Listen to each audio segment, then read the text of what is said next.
Thank you very much, Ken, and good morning, everyone. Wonderful to see you all today. So I'm the Office Managing Partner for Ashurst Los Angeles office and also co-head our US infrastructure practice. Ashurst is an international law firm with infrastructure as one of its key 4 focus areas globally. So yes, full disclosure, I am a lawyer, but I'll try not to be too much of a lawyer today. So I'm really excited to be chairing the session this morning with such esteemed panelists. So if I could ask each panelist to please introduce themselves. Andrew, let's start with you. Good morning, everyone. Andrew Quinn, Assistant Deputy Director of Roadway Pricing with Caltrans. So I joined Caltrans in October of last year, and this is a new role for the department. I help set overall vision and policy for roadway pricing for the state and work to build partnerships to help implement road pricing and road pricing projects and strategies with our many state and local partners, MPOs, tolling agencies, transit agencies. And I joined Caltrans from LA Metro, where I was leading the partnerships team for several years. Thank you, Andrew. Chris? Okay. Thank you. Good morning, everyone. My name is Chris Haskell. I'm from Metrolink. I'm the Deputy Program Manager for the SCORE program. The SCORE program stands for Southern California Optimized Rail Expansion. It was a major initiative that we started back in 2018, and I started right at the beginning, and we've been delivering the SCORE program for the last 5 years. And given the name SCORE, it's our goal is to finish these infrastructure projects by 2028 in time for the Los Angeles Olympic and Paralympic Games. Great, thank you. Hilary? Good morning, everyone. My name is Hilary Norton, and I am the Chair Emeritus of the California Transportation Commission. I was first appointed by Governor Newsom in 2019, and then chaired the CTC 2020 and 2021. And I'm now still a commissioner, just reappointed in February. And one of the things that we do at CTC is we manage $5 to $8 billion a year in the gas tax and work with every agency on this dais to help deliver some of the best projects in the nation. And we're very excited that we are also going to be working with projects that are funded through the IIJA program to help deliver not only the most excellent mobility, but to combine that with sustainability and continue to have California be the nation state of new infrastructure. Thank you. Thanks, Hilary. John? Yeah, I'm John Bednarski, Chief Engineer at Metropolitan Water District. I'm glad to be the only water person here, so any questions about water, I'll be happy to take those outside. Yeah, as Ken kind of hinted at, we've been really challenged over the last several years with what we call climate whiplash, where we go 3 years of drought conditions, and then all of a sudden this year, 13 or 14 atmospheric storms come through. But what that's done is really pointed out we do have deficiencies in our water conveyance system that we're working now to take care of. We also have a large regional reuse program that's underway with the LA County Sanitation Districts that we're very excited about, looking for federal funding for that program. And we have a $300 million a year capital investment program that we're implementing at Metropolitan to rehab our infrastructure, which is now more than 80 years old. So a lot of interesting engineering challenges at Metropolitan these days. Thank you. Thanks, John. Matt? Good morning, everybody. My name is Matt Cugini. I'm also with Caltrans. I work locally here in the Orange County District here, just south here. I am the Deputy District Director for Project Delivery, which means I have all the functional areas under my responsibility, including design and construction, right-of-way acquisition. Been with the department going on 35 years now, so I've got a little time here ahead of some of the other people here, but we have been challenged over the last number of years with the pandemic and a number of things, which we'll get into here in a couple of minutes. And we'll talk about that. Thank you very much. So in this session, we're going to focus on the state of the infrastructure sector in California. To date, $9.2 billion in bipartisan infrastructure law funding has been announced and is headed to California with at least 250 specific projects identified for funding. State and local agencies and the contractors awarded those projects will now need to work together to deliver. There also remains a significant funding gap, and further funding will be needed to enable state and local agencies to support their equity and climate resilience goals and to fast-track much-needed infrastructure projects. So without further ado, because you don't want to listen to me all morning, let's turn to our panel to consider some of the current opportunities and challenges. And we're going to start by talking about what are some of the key programs and projects that each of you are planning and working on. And maybe, Chris, I can start with you. Okay, thank you. So up on the screen there, just an overview of the Metrolink system. So we operate the commuter rail system here in Southern California. And there's some statistics there with a map showing our lines in Southern California. So two major programs I want to talk to you about this morning. First is the SCORE program, and then second is our State of Good Repair program. I'll start with the SCORE program. Just like with the name SCORE, we want to finish this by the Los Angeles 2028 Olympic and Paralympic Games. As you see there, at the moment, we have 21 projects. 8 of those are in construction right now. Those are what we call our early start projects. Those were projects that had relatively simple environmental clearance as a statutory or categorical exemption. Also did not have right-of-way acquisitions or utility relocations. So really just design it, build it, and get it done. The majority of our other projects, the long lead ones, of course, have right-of-way acquisitions, utility relocations. And we are looking to start procurement for our construction contractors next year. And we have our construction window between 2024 and 2027 to complete construction of the projects. We have 2 more projects that have just recently been added in the last month into our SCORE program, both on our Paris Valley line, which is in the far right bottom corner of our map there. And those projects are being led by the Riverside County Transportation Commission. And again, they have a target as well to finish by 2028. The SCORE vision is a $10 billion vision. To date, we have secured $2.7 billion of those funds, which has enabled us to get going on the 21 projects that you see on the screen, which is now 23 projects. So we are moving forward. And as I said, we'll be looking at construction starting next year through 2027 with the goal to finish by 2028. Next, I'll talk about our State of Good Repair program. State of Good Repair, of course, is to upgrade, modernize, rehabilitate our existing assets, existing platforms, existing stations, track, signals, etc. So I just have a few key projects there that I've highlighted. I'll just talk about a couple of them. One is the San Juan Creek Bridge, a bridge in Orange County that our single railroad track runs over in very, very poor state of repair. And we're just starting on that project here soon and hopefully getting that finished. The other was our LA Union Station rehabilitation and modernization project. That was for the rail yard. So that's modernizing all of the switches, signals, and track in the throat section at LA Union Station, which is a big project that we're looking to finish this year. We do have quite a big backlog of projects in our State of Good Repair program, and we are actively looking at the IIJA infrastructure spending that's available and applying for grants to try to secure some of that funding to reduce our backlog. Thanks very much, Matt. A lot going on. Maybe switching asset class a bit. Matt. Well, at Caltrans, we're always busy. It was asked me earlier today, what is our priority? And my response was, well, everything is the priority in our organization, and everything needed to be done yesterday. So we continue that effort with hundreds of projects and worth billions of dollars going on up and down the state every day. Here, like I said, I work in Orange County.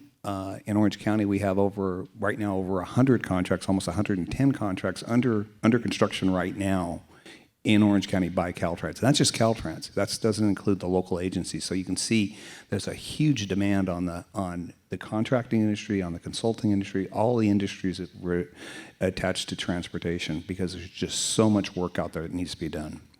Some of the things that we're doing at Caltrans, one of the first things I want to talk about is our priority on safety. Our priority on safety is our number one priority. It always has been, always will be. And as part of that, we're, in the last couple of years, we've been moving from more of what we call a reaction mode to a more of a proactive mode, where used to be we would just respond if there was some accidents, we'd investigate them, see if there was some improvements we could make, and we'd make them. We're now moving more into, okay, how can we prevent accidents from happening in the first place? And we're looking more at that over the last number of years. So that's an area where we're really moving forward on. Some of the other things we're doing is some of the innovative project delivery methods. I think everybody's very familiar with. We design it, put it out for bid, hire a contractor, go to build it. Well, Caltrans is working on some other methodologies that are out there, some that you may be aware of. One of them is our design build. And if you're familiar in Orange County right now on the 405 freeway, there's a major project to widen the 405 in Huntington Beach, Westminster area, and down into Costa Mesa. That's a design build project. Actually, it's being led not by us. We're overseeing the work, but it's being the contract is being held by the Orange County Transportation Authority. But we're also just in the process of awarding our first design build that Caltrans is doing further down on the 405, down in the Costa Mesa and Irvine area and down near the airport, where we're going to be doing a number of what we call multi-asset improvements along that roadway, pavement improvements, operational improvements, safety improvements, lighting. Along with that, another area where we've got a lot of priority and work going on right now is the broadband program, what we call the middle mile broadband program, and we're putting in conduits for fiber optics to allow for internet connectivity along the state highway system. We're doing this in conjunction with the California Department of Technology. They're the ones who are funding the work, and we're implementing the work on their behalf within the state highway system. This is part of the system that they're trying to put in. It's going to put in approximately 10,000 miles of new fiber optic throughout the state. In Orange County, we were looking at about 170 miles, but due to some cost constraints and some going down some other roads, we're going to be putting in about 65 miles of conduit along our freeways for fiber optics. Finally,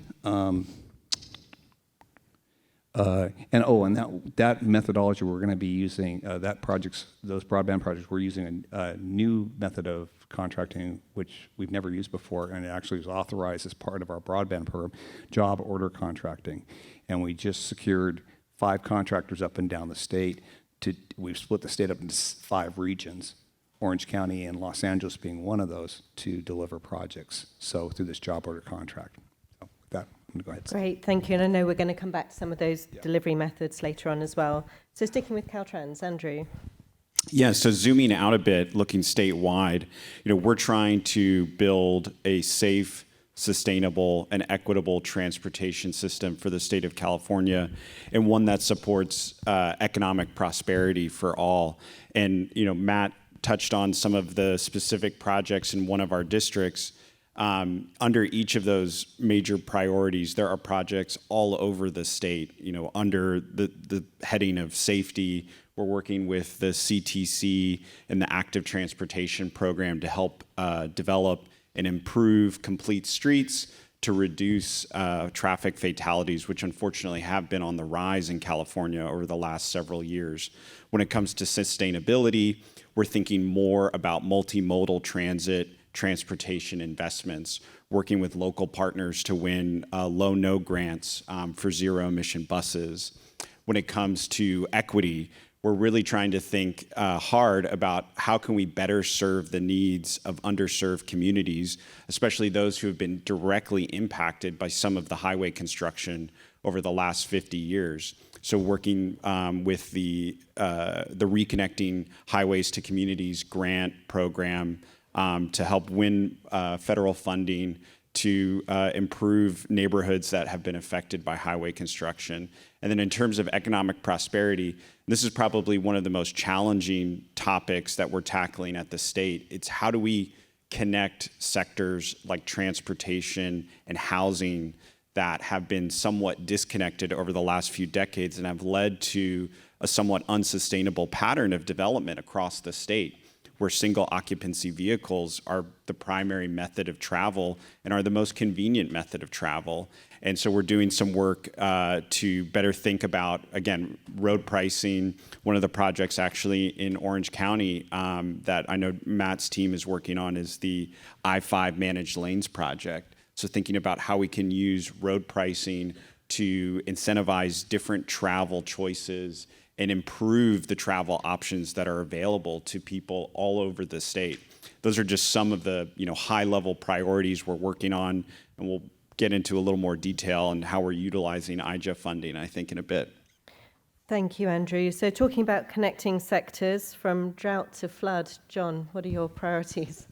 Thank you very much. So in addition to our base capital investment plan, which is really rehabilitating and refurbishing our aging infrastructure, we have two other priorities. One is climate adaptability.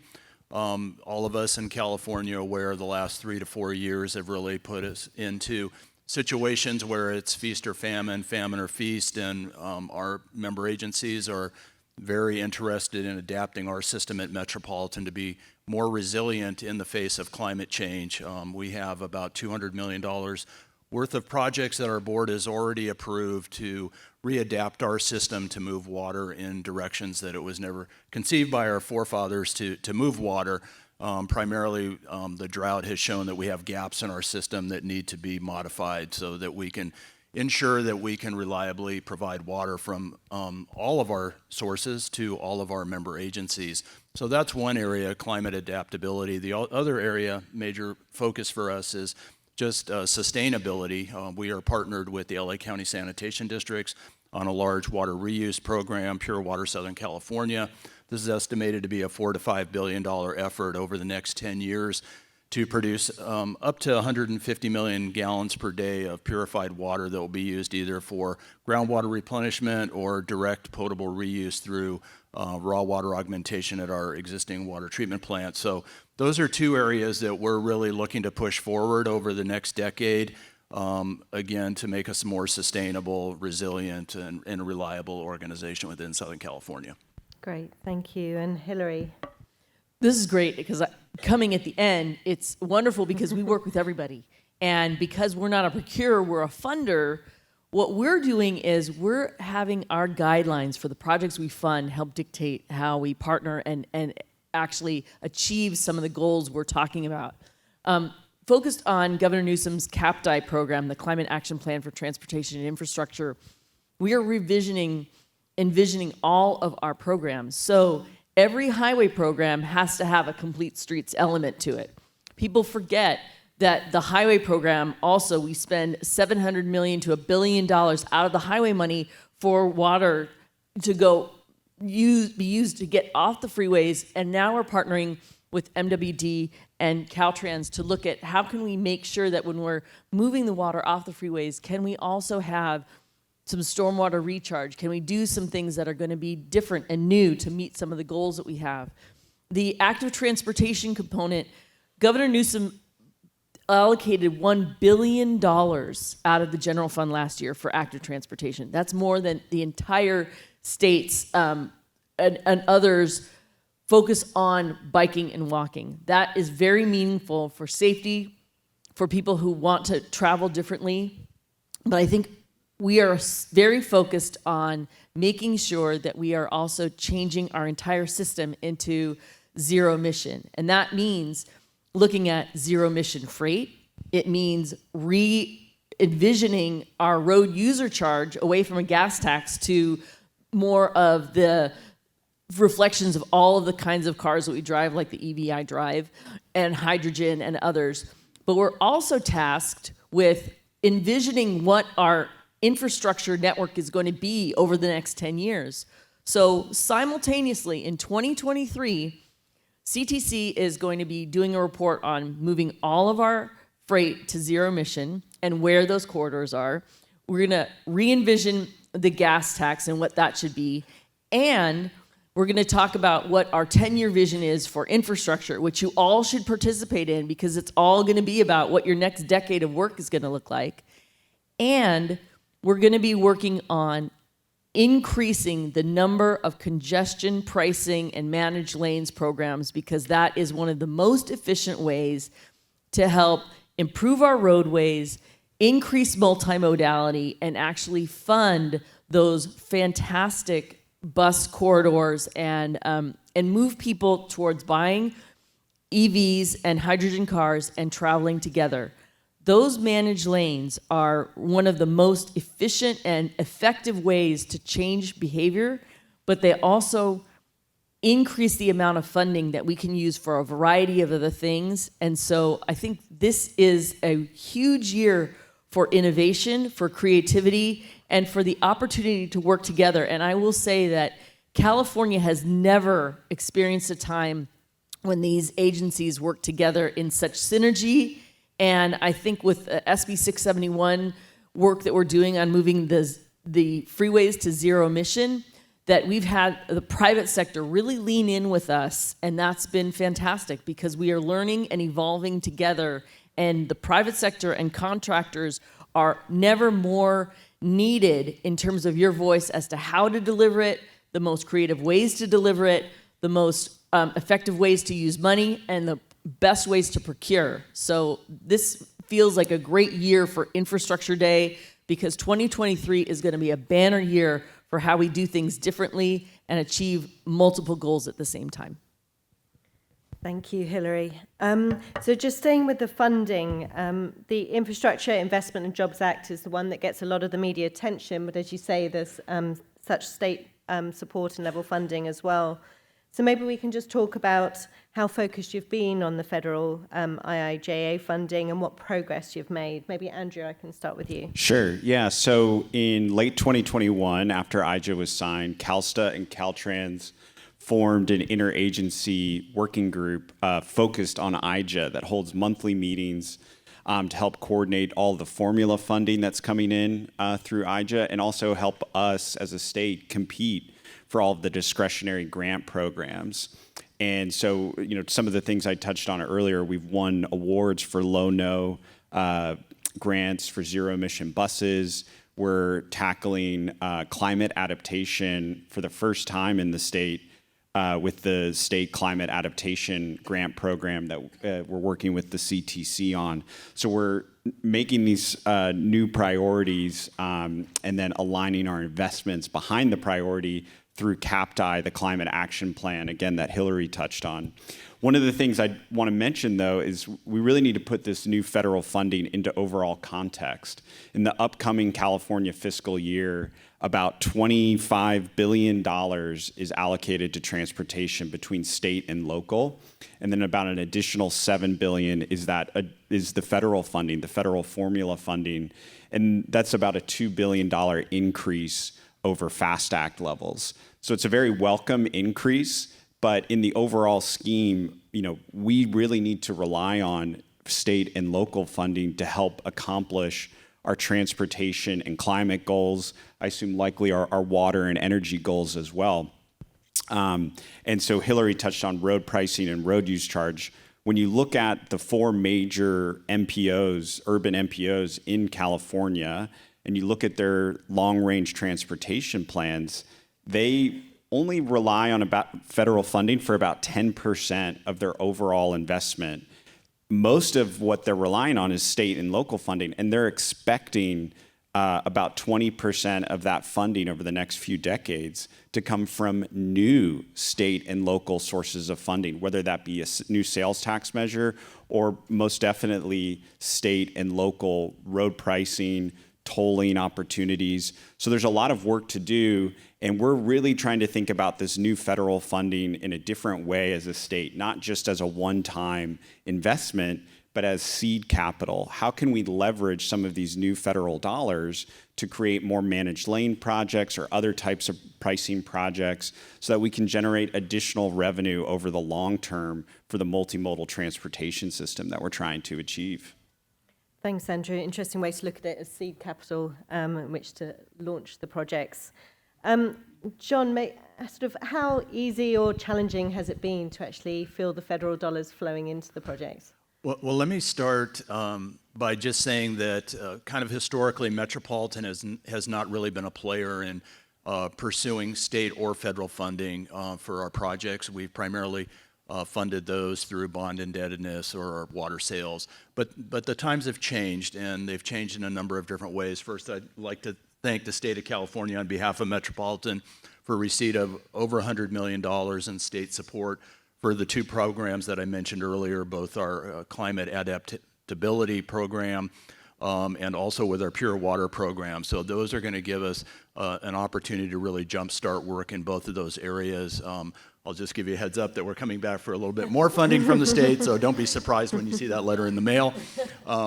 With the Pure Water program, a unique aspect of that is that it's allowing us to get into the federal funding arena, and by that I mean this program is really more than just a kind of a local program in Southern California. We've actually attracted interest from both the state of Nevada and Arizona. As many of you know, we bring water in from the Colorado River. Both Arizona and Nevada are supporting our reuse program here in Southern California as equity partners as a way that we can work with them to perhaps leave water on the Colorado River for their use. And why is that important is that we've been able to get a 3-state coalition together to secure over $500 million in the IIJA for large-scale reuse programs. We are now going through the process of developing what they call a feasibility report that needs to be submitted. And then from that, we will be able to, begin to acquire those federal funds. So it's a learning process for Metropolitan, but we're very excited about being able to be a participant. Caltrans is already a major participant in federal funding. We're beginning to move into that area now in support of our programs. Great, thank you. And Hilary, what work is happening at the state level to support that sort of competition, if you like, for that IIJA funding? I think this is really, really important because we are trying to make sure that our funds come in at the right time so that we can be able to leverage other federal funding. Andrew's right about understanding that this is money that's not going to complete a project. It's not going to fund a project totally, but it's going to really, really help. And so later today, we're going to do a tour of the 710 South. And that is one of the biggest projects that we need the most federal funding, but it has the ability to restore our economy, to continue our economy, and let's not forget that most of our local measures are sales tax measures. So we are all dependent on our goods moving, sales tax happening, and delivering really good projects. If we can create a project like that that then shows what a zero emission star Southern California and all of California can be, we've really changed the game. And so I think that one of the other important parts of what's happening in the federal government is that they're listening. And it's not just about money, it's about listening and about changing their programs to be more adaptive, to merge mobility and energy, to merge water and mobility, to merge so that we're not always in these siloed programs that were very, very difficult to work with. But to start saying, if these are your goals, then we've got to make money more flexible, we've got to come in on time, and we have to have the elected officials understand when to speed up processes and when to get the money out the door and to start putting that money in more bills to achieve the goals we need. Because it's been very, very complicated to try to get the money in on time, the programs all working together, and so we're trying to work in tandem with all of these programs to make sure that we compete really well for the $95 billion that's still in the federal government for the national competition, as well as the amount of money that we're getting through formula. Great, thank you. So earlier on, Matt and Chris, we heard you both talk about the sort of large programs that you have to deliver. What do you see as some of the other challenges outside funding that you're facing in implementing those large programs? I would say that if we look at, through the project delivery life cycle, obviously we have environmental clearance, and then you go to design, you undertake your right-of-way acquisitions, utility relocations, and then you get into procurement, then you get into construction. And obviously, there's various procurement stages in between there. We have had some challenges with environmental clearance, particularly when we federalize a project, having to get CEQA and then get NEPA. That sometimes causes a pretty big conflict that unfortunately just introduces a lot of risk into the project. Utility relocations and right-of-way acquisitions. Historically, Metrolink has not undertaken those activities. We would rely on one of our member agencies, be Metro or OCTA or VCTC, to undertake those on our behalf. And that's been a big change in culture for us to be able to undertake those right-of-way acquisitions ourselves instead of relying on our member agencies to do that. Another I'd highlight is funding. The pandemic has actually caused a big problem for all transit agencies in terms of ridership, but it's also hit our fare box return and has really hit our bottom line. Before the pandemic, we used to, if we would get an allocation from the CTC, from our TERSIP grant, for example, once the CTC approved it, we would be able to move forward to sign contracts and to undertake the activities that we need to do so we can start the work. Unfortunately, since the pandemic, cash flow has been an issue. And unfortunately now we actually have to have the program supplement in place, which is the agreement between ourselves and the state that enables us to get reimbursed for the work that we're undertaking. So unfortunately, some delays with program supplements. That's been a recent and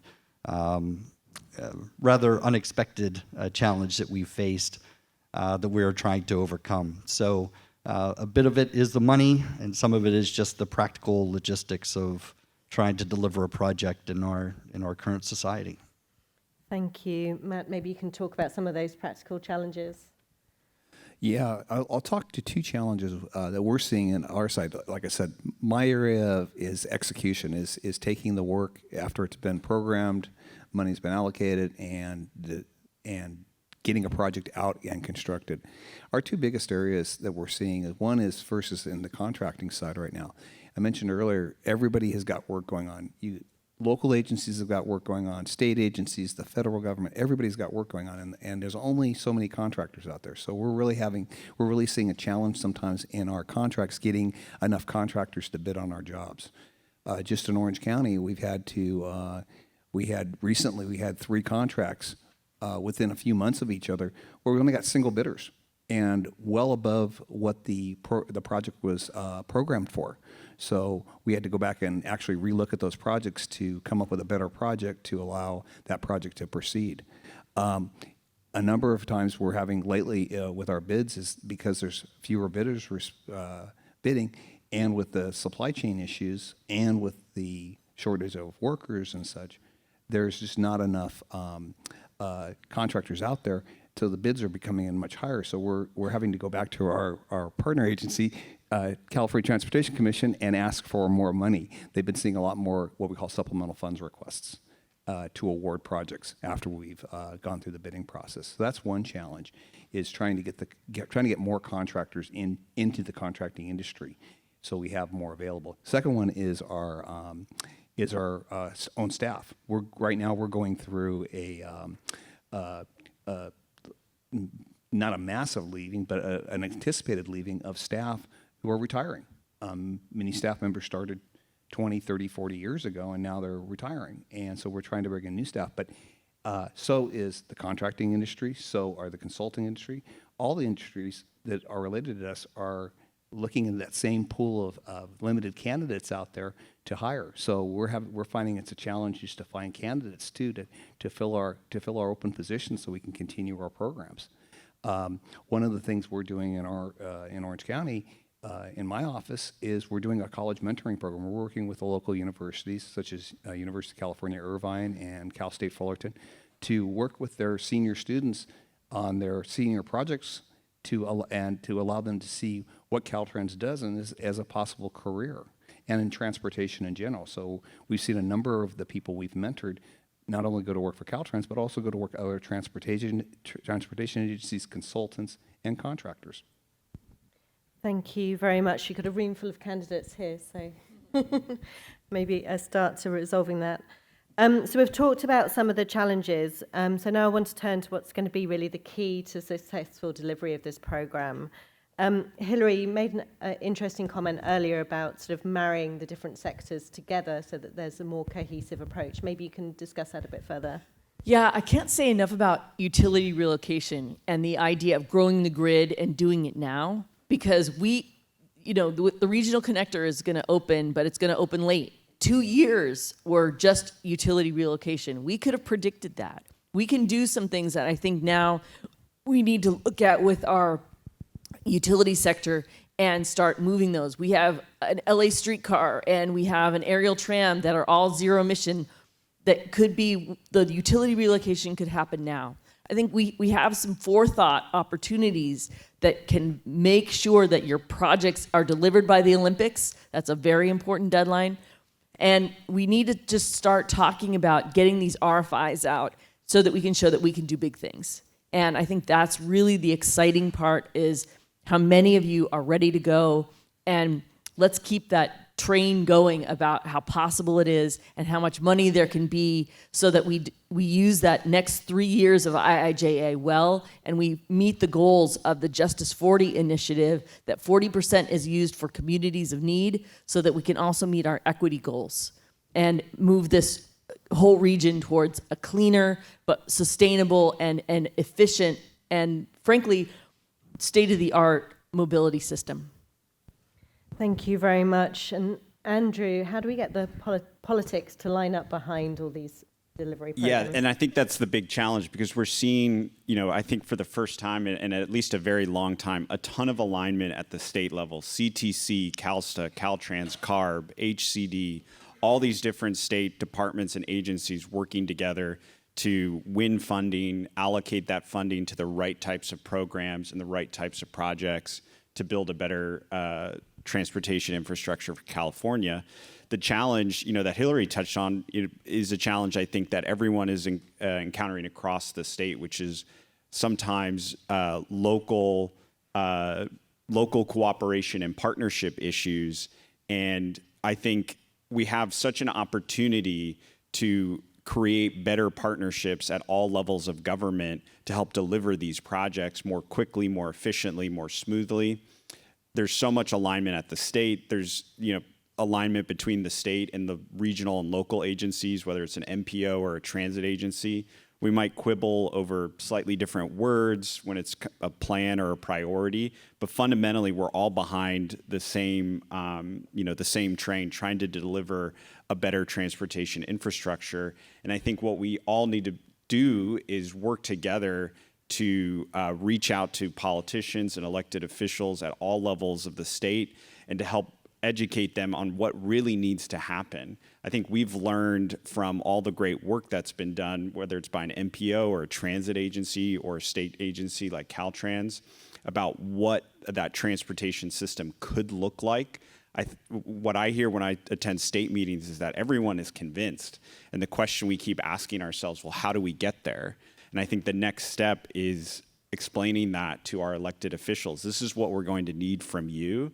We're going to need you to, whether it's new legislation or just a little additional support or guidance with your city department staff, give them the backing they need to start to change the way a local street looks like or the way a transit project gets delivered, so there is more interagency coordination at all levels. Great, thank you so much, Andrew. I'm a little bit aware of time, so we're not going to quite get into everything we were hoping to discuss, but I'm going to ask you all for some closing words in a minute. But I think one of the really refreshing things for me in preparing with the panelists and hearing the discussions this morning is just the level of excitement and energy about what there is to deliver, but about a sort of full toolbox of ways in terms of funding coming together, different delivery methods, to really deliver on that program now. I think when we all did virtual panels and virtual conferences during COVID, it could all feel a little bit heavy, but I really just feel this real sense of energy in the room and on the panel today. So we're going to end on a positive note. I'm going to ask each of the panelists for, using Hilary's words, their ray of hope for infrastructure development in California. So Matt, maybe I can start with you. Yeah, as I mentioned before, our district here in Orange County is working with the local universities, and I would recommend that to everybody here. Is work with your local universities and your high schools to develop and let the students know that there's opportunities out there in infrastructure, transportation, water, energy, and you'll be surprised at the level of enthusiasm these students bring to the table in the programs we're working on with them. Great, thank you. Chris? Yeah, Metrolink is the only commuter rail system here in Southern California. We have a vision for that future and looking to connect all of Southern California with many different job centers and residential centers within Southern California. And we look forward to hopefully securing the federal funding that would help us achieve that goal in the future. Great, thank you. John? Yeah, I think as Matt mentioned, workforce development is huge for us also. We recently entered into a 5-county project labor agreement with local labor, and that includes a very aggressive pre-apprenticeship and apprenticeship program that Metropolitan and local labor will be supporting as we go forward. But I also get the feeling that there's a tremendous amount of enthusiasm for further developing resiliency and water infrastructure, and I think that we as water leaders need to be able to capitalize on that enthusiasm by, of course, delivering, efficiently and effectively, but also shortening that timeline from project conceptualization to actual online dates. And we're thankful that, the state of California has granted Metropolitan alternative delivery for the first time in our existence, and we're hoping to exploit that to really, bring these projects to reality for the residents of Southern California going forward. Thank you. Hilary? After World War II, the nation created an infrastructure program like no other. We are actually in that moment again. Coming after COVID, we are in one of the biggest building booms ever. We should be talking about it. This is how we are going to rebuild a national and state economy. This is how we are going to put a whole new generation of people back to work. This is how we're going to live our lives differently and live more healthfully. I think that we need to be talking about it, not just in our day jobs, but in our life. This is going to change, and we are going to look at these next 5 years as a transformational time between now and the Olympics like no other. And I think just get excited about it. Talk to everyone you know, and especially start populating that thinking about why we need a congestion pricing and other systems, because when we make it all work, we're going to look back on this 5-year period and be proud of this for generations to come. Thank you. Andrew? Yeah, I keep hearing we know we need to change. And that's from legislators, it's from commissioners, it's from board members. And I think that's a really exciting sentiment.